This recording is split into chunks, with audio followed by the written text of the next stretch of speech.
票數 ，Lemonade 84票 ，On a Sunny Day 569票，4月物語514票，給千億火星選中的異人118票，説謊者659票。好啦，請 Rita 幫我哋講出 On a Sunny Day 姜濤。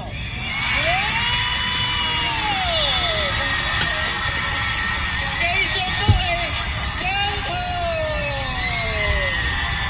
不過因為姜濤咧今日咧就有工作在身，未能出席咧去答謝大家啦。咁我呢個時候咧，我哋有請呢一首歌曲嘅曲詞編出嚟同我哋一齊分享呢個説明，亦都有我哋嘅呢一位嘅領獎嘉賓，就係 MakerVille 藝人管理、表演及演唱會業務副總裁 Karen Lee 小姐。